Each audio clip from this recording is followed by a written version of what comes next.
everybody? It's 13th Wolfman. You know what today is. Today is the 14th day in the 31 days of horror.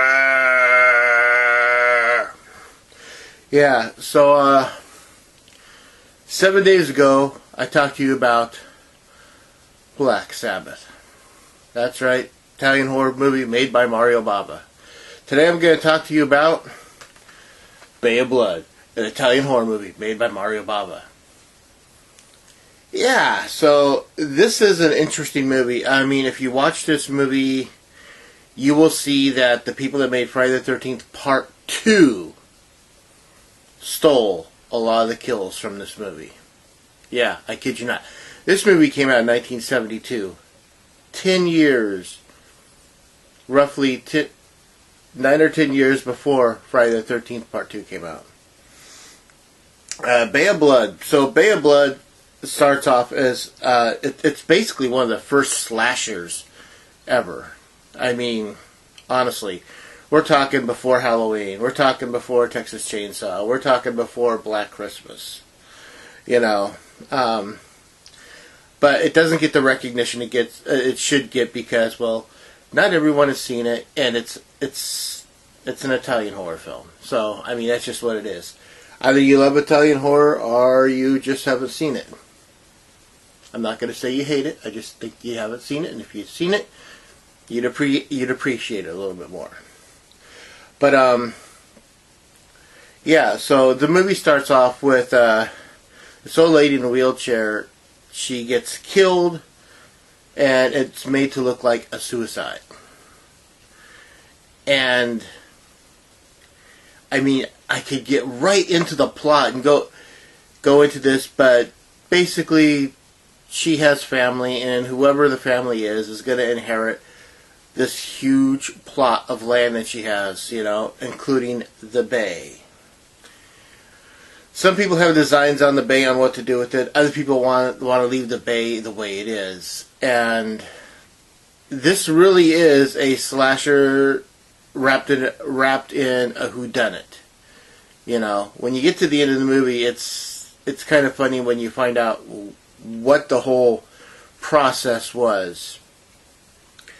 This has Claudine Auger, Luigi Pistelli, and Claudio Volante in it, and they all do really great jobs. Mario Bava co-wrote the screenplay with two other people and did a great job.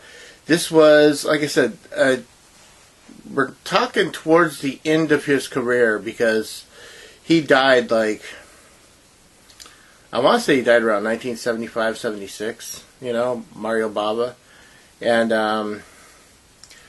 this was close to one of his last films that he did, but it's a really fun film to watch. And you do not have to read this film.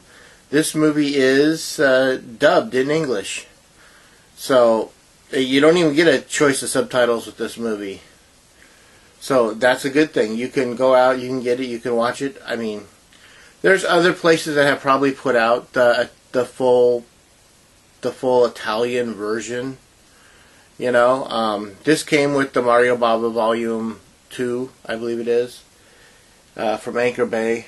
I haven't watched it in a while, but I do love it. It's creepy. It's got some great characters, some rich characters in this. I don't know what else to say about it. I mean, it's just a good film altogether. And if you haven't seen it, I say check it out. It's known by a few different names. Obviously, Bay of Blood, you know, and two alternate titles there. Plus, it's also known as Twitch of the Death Nerve. Or, I think that's the right title. But I never understood that title. I mean, Bay of Blood says everything.